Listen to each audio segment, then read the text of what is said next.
National Football League world, something happened yesterday that everybody's been expecting to happen, and I've been kind of saving my powder for it until it finally did happen. And Kyler Murray showed up in purple yesterday in the state of Minnesota. And Kyler Murray, for $1.3 million, is in the new fangled quarterback room of the Minnesota Vikings. That's the way to put it right now, because nobody's naming him the starter, even though I'll tell you what, it sure looks like he's going to be. Subscribe to our channel so you don't miss the main NFL news. But let's just start from scratch, which is Kyler Murray getting cut from the Arizona Cardinals after 7 years of work there, after being the first overall selection.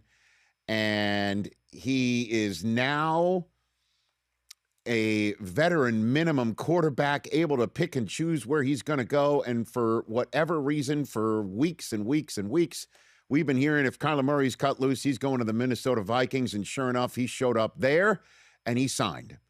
And now he is in the quarterback room with J.J. McCarthy, who's 2 years removed from his first round drafting. And this is what Kyler Murray had to say about joining the team that he apparently rooted for as a kid, because when he played Pop Warner football, I believe, he was on the local Vikings team there, and he was a diehard Vikings fan. Hit it. Ever since I started playing tackle football, I was 7 years old. Genuine fandom. Ran deep, Vikings gear through and through. A lot of purple in my household. I don't want to bring it up right now, but maybe later, another day. It was a moment. I'll bring it up anyways. Whatever. I cried real tears whenever Brett threw that interception. I cried real tears that day.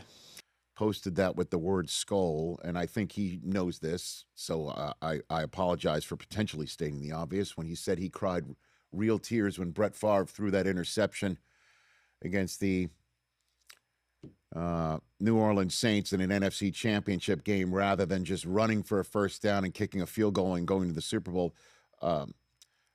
Every Minnesota Vikings fan cried real tears on that day. And now they see him as their newest addition to a quarterback room. Notice how I'm stating this. A little disdain, it seems. Not disdain. There is delusion, I think, is another word. No. I'm trying to stay within the lanes of what's being said right now. And Kyler Murray coming into this offense, with all due respect to everybody else who he's played with in my mind, future Hall of Famer DeAndre Hopkins, and then also a young Turk who, kind of like Kyler Murray, to be honest with you, after being drafted in the top 5, has yet to show up like he did in college at the professional level in a very consistent way in Marvin Harrison Jr. That's Justin Jefferson right there. And this is the rest of the Minnesota Vikings around him. And collectively, I don't believe he's had a group like this with a coach like this and an offensive mindset like the one that the Vikings bring to bear every single day. Hasn't had that in professional football, for sure, with all due respect to his previous coaches and players. This is what he said about his relationship with his new head coach, Kevin O'Connell. Okay, we'll go back to the Elite 11 days. I remember, during the combine, I did, I had an interview with the Redskins at the time, Commanders, and he was with them, and he pulled me aside after my meeting with them. And ever since then, our relationship, he's always made sure to check in on me, whether it was after a game, things like that. So I always respected that. I always appreciated his opinion of me and the support that he's given me. So for now, getting to play for him and have that relationship with him, means the world. Obviously, he's had a lot of success with quarterbacks, different quarterbacks, and he's one of the best offensive minds in the game. So I'm looking forward to going to work with him. What a spot for a guy drafted once upon a time, first overall, yet to realize first overall production and success. What a spot for him to enter. he's got to be out of his mind psyched, because also the one-year deal that he signed not only sticks the Cardinals with the large tab, but also there is no franchise or transition tag possible for the Vikings to place on him. He had it in the contract, say, you cannot do this to me. He will be playing for free agency. He will be playing for the bag. He will be playing with some terrific players. Yeah. He will have an opportunity to resurrect everything in that building. Unless, of course, J.J. McCarthy beats him out, because apparently this is a competition. Kevin O'Connell, speaking yesterday, said of signing Kyler Murray, quote, "It's March. And what I can tell you is the goal of adding a talented player like Kyler to the room was to create a world where guys are pushing each other. Guys are, by their own growth and development or their own ascension, are not only just doing that themselves, but they're creating a new standard and elevating that floor. So that will benefit not only those players individually, it'll benefit the collective group of guys in the room."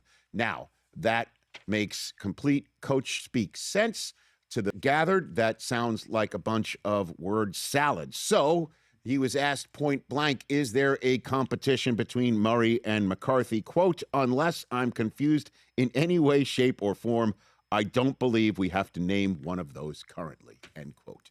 Kevin O'Connell. Can confirm, Coach, you do not have to do that. You don't even have a schedule. You don't have a draft. You don't have pro days. O'Connell said he did talk to McCarthy earlier this week. He knew we were going to be adding somebody to the room. He knew that didn't change any mindset, focus on improving, attacking this offseason the right way, and I'm really proud of him for that and excited to get back on the grass and in the meeting room with him when that time comes, end quote. I shall just shoot everybody straight. The only way J.J. McCarthy starts week 1 for the Minnesota Vikings this fall is if Kyler Murray gets hurt. As much as I love J.J. McCarthy, and you know that I do, and you said maybe the way I was positing this segment, my thoughts earlier sounded like a touch of derision.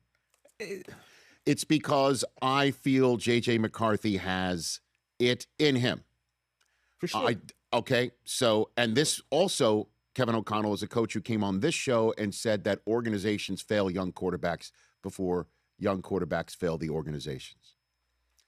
And it sure feels like this franchise feel like J.J. McCarthy somehow failed them last year. I'm not in the building. I don't see what's going on when there's nothing, when there's no cameras on them. O'Connell does. He is a quarterback whisperer. He's one of the best in the business. He's a coach of the year for a reason. Okay? Kyler Murray joining the Minnesota Vikings is one of those moves that instantly grabs attention around the NFL. Seeing a former #1 overall pick get released and then signed for a veteran minimum deal shows just how quickly things can change for a quarterback in this league. At the same time, it gives Murray a rare opportunity to reset his career and prove that the talent that made him the top pick is still there.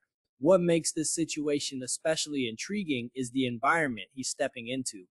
Minnesota arguably offers a better offensive setup than what Murray had for most of his time in Arizona.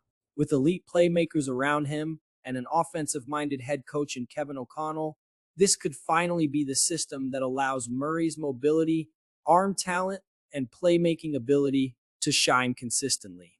However, the story isn't that simple. The presence of J.J. McCarthy creates a real sense of competition in the quarterback room. Even if Murray may look like the favorite on paper, nothing is guaranteed. If McCarthy develops quickly or impresses the coaching staff, the Vikings could still lean toward their younger long-term option. Ultimately, this feels like a defining moment in Kyler Murray's career. With a one-year deal and free agency on the horizon, he'll be playing not just for the Vikings, but for his reputation across the league. If he performs well, this could be the perfect redemption chapter. If not, questions about whether he ever reached his full potential will only grow louder.